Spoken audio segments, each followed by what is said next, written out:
అచ్యుతాపురం సేజ్లో ఎవరి భూమైనా మాకు అవసరమైతే నిబంధనలు వర్తించవు. అధికారులు సైతం మేం చెప్పిందే వినాలి. మేమిచ్చే పరిహారం తీసుకొని మేం కోరిన భూమిని వదిలేయాల్సింది. ఇది అధికార పార్టీలో కొందరు నేతల ఆగడాలకు మచ్చుతునక మాత్రమే. అధికారం ఇచ్చినందుకు ప్రజల సేవలో నిమగ్నం కావాల్సిన వారు వారిని పీడించడంలో తమ వీరత్వాన్ని ప్రదర్శిస్తున్నారు. అనకాపల్లి జిల్లా రాంబిల్లి మండలంలోని కొత్త కోడూరు శివారు చాటమెట్ట రెవెన్యూ పరిధిలో జరుగుతున్న తంతు. ఓ బడా కంపెనీకి గ్రామసభ అనుమతి లేకుండానే ప్రారంభానికి సిద్ధమవుతున్న ఓ ఫార్మా కంపెనీతో అనుసంధానమై అడ్డగోలుగా రోడ్డు నిర్మిస్తుంది. రోడ్డు నిర్మాణ కాంట్రాక్టు స్థానిక ప్రజాప్రతినిధి సోదరుడికి ఇవ్వడంతో వారికి పాలకుల అండ మరింత పెరిగింది. సుమారు 600 మీటర్ల పొడవున్న వేనున్న రహదారి 2.96 ఎకరాల స్థలంలో నుంచి సాగుతుంది.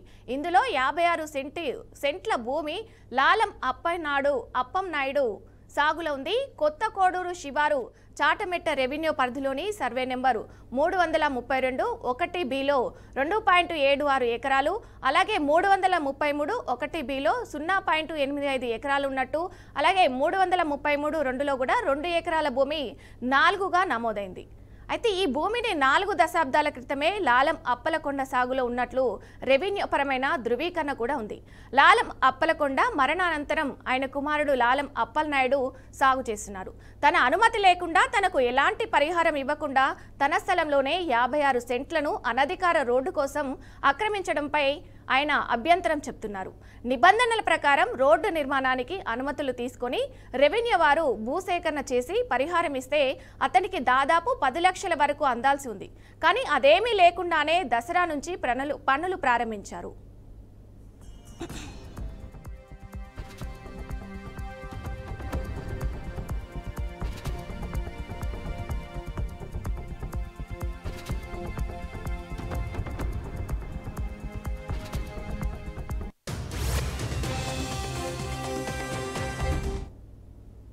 ఆక్రమణల్లో వీరత్వాన్ని ప్రదర్శిస్తున్న బడా కంపెనీ తన ఫౌండేషన్ ద్వారా 3.82 లక్షలను సదర అప్పలనాయుడు ఖాతాలో వేసింది. తనకు అన్యాయంగా రావాల్సిన 10 లక్షల బదులు అడ్డదారిలో అందులో 3వ వంతు ఇవ్వడమేంటని బాధిత రైతు ప్రశ్నిస్తున్నారు. ఆయన రహదారి నిర్మాణ పనులని అడ్డుకునే ప్రయత్నం చేసినప్పటికీ పోలీసులు రంగంలోకి దిగి కంపెనీ తరపున వత్తాసు పలుకుతున్నారు. బడా కంపెనీకి అనుసంధానంగా ఏర్పాటవుతున్న ఫార్మా కంపెనీకి ఎటువంటి గ్రామ సభ ఆమోదం కూడా లేదు. అయినా అడ్డగోలుగా రోడ్డు వేయడంతో పలు అనుమానాలు మొదలవుతున్నాయి. బాధితునికి అండగా నిలవాల్సిన రెవెన్యూ పోలీసు వర్గాలు మిన్నుకుండిపోవడంపై స్థానికంగా ఆగ్రహావేశాలు వ్యక్తమవుతున్నాయి. దసరా నుంచి రోడ్డు పనులు ఊపందుకున్నాయి. ఇటువంటి ఉపద్రవాన్ని ముందే గ్రహించిన బాధితుడు ఈ ఏడాది ఏప్రిల్ 28న హైకోర్టును ఆశ్రయించి భూమిపై హక్కులు ఉన్నట్లు ఉత్తర్వులు పొందారు. ఇటీవల కలెక్టరేట్ PGRSలో ఫిర్యాదు కూడా చేశారు. 5 నెలలుగా సాగుతున్న ఈ వివాదం ఇప్పుడు తీవ్ర దుమారం రేపుతుంది.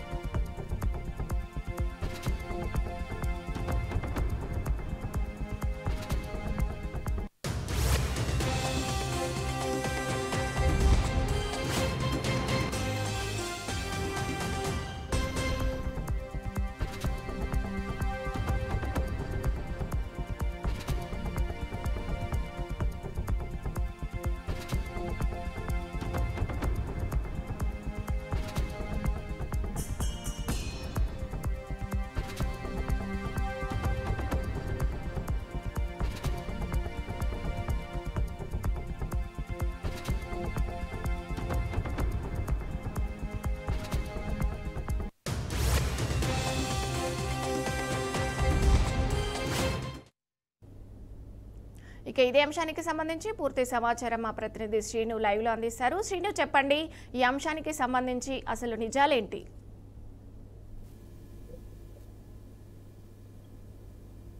హలో శ్రీను, చెప్పండి, వినిపిస్తుంది.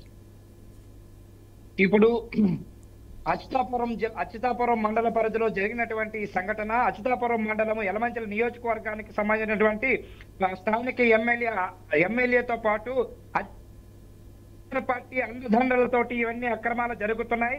దీంట్లో ఎటువంటి సందేహం లేదు. అధికార పార్టీ అక్రమాలు చేస్తూ అధికార పార్టీ మొత్తం పూర్తిగా లంచాలకు అలవాటైపోయి రాష్ట్రంలోని చెడపుట్టారని తెలుస్తూ ఉన్నది. కానీ దీంట్లో ఎక్కువగా డిప్యూటీ సీఎం పవన్ కళ్యాణ్ చెబుతూ ఉంటారు మా పార్టీ ఎంతో నీతి నిజాయితీ అని చెప్తూ ఉంటారు. కానీ నీతి నిజాయితీకి ఏదైతే మారిపోయారు అనుకుంటున్నారు జనసేన పార్టీ సాక్షాత్తు ఎమ్మెల్యే ఎవరైతే ఉన్నారో ఆ యలమంచిలి నియోజకవర్గ ఎమ్మెల్యే సుందరపు విజయ్ కుమార్ స్వయంగా సోదరుడే దీనికి పూనుకోవడం జరిగింది. కంపెనీ ఎటువంటి ప్రజాభిప్రాయ సేకరణ ఏమీ లేకుండా ఏమీ జరగకుండా ఏదైతే యలమంచిలి నియోజకవర్గంలోని అచితాపురం మండల పరిధిలో జరిగినటువంటి ఈ సంఘటన పూర్తి అనివార్యం, పూర్తిగా దుర్మార్గం, దోపిడీ. ఈ ప్రజలకు కావాల్సిన మౌలికమైనటువంటి సదుపాయాలు మార్పులు లేకుండా దుర్మార్గంగా వ్యవహరిస్తున్నటువంటి ఏదైతే ఎమ్మెల్యే ఉన్నారో ఎమ్మెల్యే అనుచరులు ఎమ్మెల్యే బ్రదరు ఎవరైతే ఉన్నారో వీళ్ళందరూ కలిసి చేసినటువంటి ఈ పండంగం పూర్తిగా వ్యతిరేకిస్తున్నటువంటి జనం అక్కడ ఉన్నటువంటి ఎటువంటి ముందుగా సమాచారం లేకుండా నడి రోడ్డు ఏదైతే ఉన్నదో మధ్యలోనే పొలాలకు మధ్యలోనే రాత్రి రోడ్లు వేసేసి దుర్మార్గంగా వ్యవహరిస్తున్నటువంటి అధికార పార్టీ పూర్తిగా దుర్మార్గంగా వ్యవహరిస్తున్నది. అధికార పార్టీకి లంచాలకు అలవాటు పడి మంచాలకెక్కి పూర్తిగా దుర్మార్గంగా వ్యవహరిస్తున్నారు. దీన్ని ఎట్టి పరిస్థితుల్లో కూడా స్పందించాలి, ఎట్టి పరిస్థితుల్లో కూడా దీన్ని వ్యతిరేకించాలి. పూర్తిగా బాధితుడు కూడా చెబుతున్నాడు హైకోర్టుకి ఆశ్రయించి వాళ్ళు చేస్తున్నటువంటి పన్నంగాలు దుర్మార్గంగా వ్యవహరిస్తున్న 3,82,00,000 రూపాయలు పూర్తిగా దోచుకు తిని దుర్మార్గంగా వ్యవహరించి ప్రజల్ని నట్టేట్లా ముంచేస్తున్నటువంటి ఎమ్మెల్యే ఎవరైతే ఉన్నారో ఎమ్మెల్యే అనుచరులు ఎమ్మెల్యే స్వయంగా సోదరుడు చేస్తున్నటువంటి దుర్మార్గాల్ని ఎండగడుతున్నటువంటి అక్కడ ఉన్నటువంటి ప్రజలు కూడా వ్యతిరేకిస్తున్నారు. బాధితుడు కూడా ఇక్కడే హైకోర్టుకి ఆశ్రయించి దీనిపైన మాకు చర్యలు తీసుకోవాలి. స్వయంగా సాక్షాత్తు ఎమ్మెల్యే తమ్ముడు చేస్తున్న అరాచకాలు దుర్మార్గాలు రైతులనే మేము మాకు తెలియకుండా రోడ్డు వేసినటువంటి ఈ దుర్మార్గుల పైన ఈ దోపిడీదారుల పైన ఈ బకాసుల పైన భూ కబ్జాదారుల పైన ఏదో ఒక కంపెనీ వస్తుందని చెప్పి కంపెనీకి వత్తాసు పలుకుతూ ఆ కంపెనీకి అండగా ఉంటూ కంపెనీ దగ్గర ముడుపును తీసుకొని రాత్రి నా రోడ్లు వేయడం ఏంటని దుర్మార్గం అని చెప్పేసి బాధిత రైతులు గర్జిస్తున్నారు. శ్రీను, అయితే ఏ విధంగా అయితే హైకోర్టును ఆశ్రయించారు, ఎవరైతే రైతున్నారో దీనిపై భూమిపై హక్కులు ఉన్నట్లు కూడా ఉత్తర్వులు పొందారు. దీనికి సంబంధించి దీనిపై ఏమైనా స్టే ఇచ్చే అవకాశం ఉందా? అంటే ఈ వరకు ఆపే విషయం ఏమైనా జరుగుతుందా? 100% స్టే తెచ్చుకుంటారు. రైతులు ఇప్పటికే హైకోర్టుని ఆశ్రయించారు. హైకోర్టులో కూడా చెబుతున్నారు ఇది బాధిత రైతులది, ఈ భూమి రైతుల హక్కు. రైతులకి కనీసం ప్రజల సేకరణలో కానీ వితౌట్ నోటీస్ లేకుండా వితౌట్ ఏమాత్రం కూడా తెలియకుండా ఇవ్వటం నేరం అని చెప్పేసి హైకోర్టు కూడా ఉత్తర్వులు ఇస్తుంది. ఉత్తర్వులు ఏమైనా ఇచ్చింది కానీ రేపు దాని మీద స్టే కూడా తెస్తున్నారు. పూర్తిగా ఈ కంపెనీలు తీసుకొచ్చి అవినీతి మదంతో మదనటువంటి అధికార పార్టీ ఎమ్మెల్యే ఎవరైతే ఉన్నారో ఎమ్మెల్యే యొక్క మనిషి ఎవరైతే బ్రదర్ ఉన్నారో వాళ్ళ సోదరుడే స్వయంగా పూనుకోవటము, ఆ అవినీతికి రాజ్యం పోయటము, అవినీతి అక్రమాలు చేయటము, భూ బకాసులుగా తయారవడం, కబ్జాలు చేయటము, రైతులను వంచడము, రైతులకు తెలియకుండా కంపెనీ దగ్గర ముడుపులు భారీగా తీసుకొని రైతులని ఇబ్బందులు పాటు చేస్తున్నటువంటి ఈ కంపెనీల పైన పూర్తిగా ఈ కంపెనీతో పాటు ఈ ఎమ్మెల్యే సోదరుడు ఎవరైతే ఉన్నారో వాళ్ళ పైన చర్యలు తీసుకోవాల్సిందిగా రైతులు కూడా ఇప్పటికే వాళ్ళ పైన చర్యలు తీసుకోవాలని డిమాండ్ చేస్తున్నారు.